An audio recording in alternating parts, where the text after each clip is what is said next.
真不是我说，就从新赛季对现代模式新增的轻攻击优化和空中拳脚的增加就看得出来，卡表对待新玩家真的是越来越好了。而且我要告诉大家的是，游戏的简化和现代模式的设计确实对整个格斗游戏氛围有着实质性的帮助。就在我出差之前，我参加了时隔7年左右的线下活动，就是这一次，我看到报名的44名选手当中有好几位高手都是使用的现代模式，而且从过去的人均摇杆变成了现在80%都在用的 Hitbox， 甚至还有几位手柄高手。这不禁又让我想到了一个新的选题，想要和大家分享，那就是向各位新人朋友推荐最契合现代模式的角色。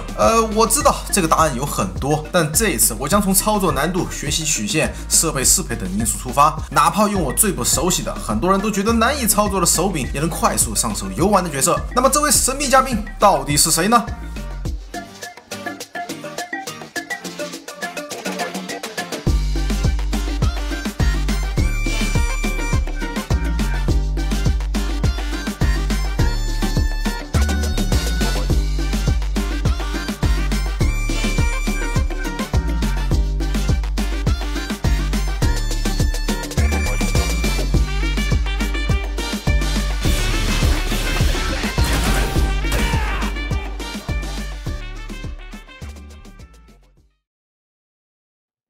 我自己自开服 Shooter 的现代玛丽莎初3时，我就关注了这个遗老眼中的玩具模式，也是尝试过现代玛丽莎、现代老桑、现代卢克和现代春丽等。尽管玛丽莎一拳超人伤害爆炸，但是对于新人入手的话，操作难度似乎是有点偏高了一点。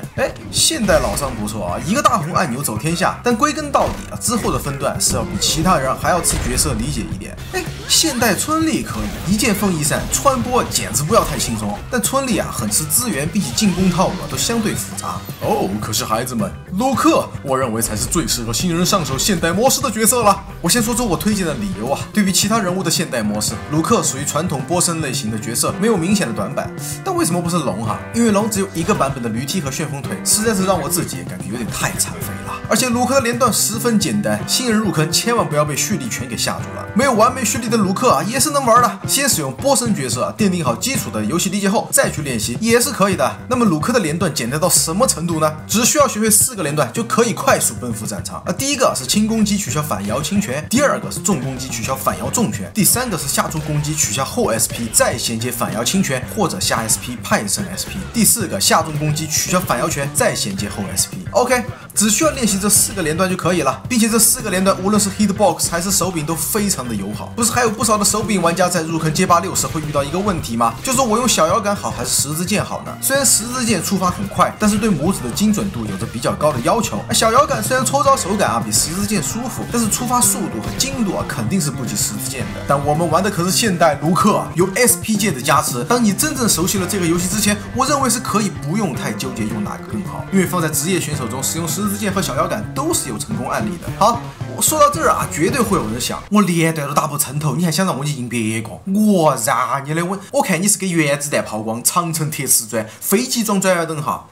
胡乱说，我知道连招在格斗游戏中是非常重要的一环，但就是因为卢克的连段十分简单，你能快速上手这个角色，你可以把更多的精力放在对局当中，提升你的游戏理解，剩下的时间再慢慢去精进你的连段手法就好。而且现代卢克不只是连段十分好上手，拳脚强度也十分稳定，尤其是现在版本的现代模式新增了空中拳脚之后，过去经典卢克的 JMP 衔接大招，现在现代模式的卢克同样也可以实现。加上整个平衡补丁下来，卢克整体也有小幅度的优化与加强，主要是围绕了资源消耗和帧数判定的调整。但整体下来，尽管现代卢克少了2个比较核心的站中脚和后重脚，可实际情况下来还是有一定的替补选项，所以整场对局下来是完全不虚的。而且巨鹤小子的称号早就声名远扬了，卢克 SAE 一直都是公认的超强一系大招，只要反应够快，对手就不敢轻举妄动，要凹有凹，要狙有狙。斩杀线的 CA 又有穿波效果，你就说3格气的现代卢克摆在你面前，你怕不怕吧？总结一下，为何卢克能从现代模式中脱颖而出，主要就是因为它的连段十分简单，很好上手，而且综合性能也十分过关，并且它契合任何主流设备。就像这一次，我就是专门用我最不熟悉的手柄来验证我的看法，因为作为一个老炮，用最适合自己的摇杆来玩，还无法体会到新人在入坑时遇到的坎坷。然而我就是熟悉了每一个按键的位置，稍微留意一下非常重要的 Auto 键，连段整体打起来只能说是轻松加愉快。这里我分享一下我自己的按键设置，其中最重要的 Auto 键一定要选择好最适合自自己的位置。另一个就是手柄的 LT 和 RT， 能够有缩短键程功能的，一定要缩短键程。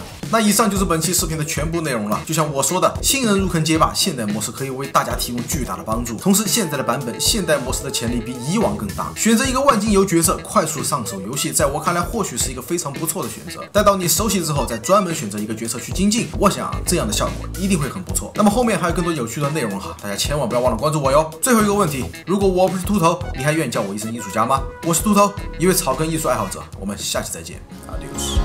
就让我靠你宿命的浪。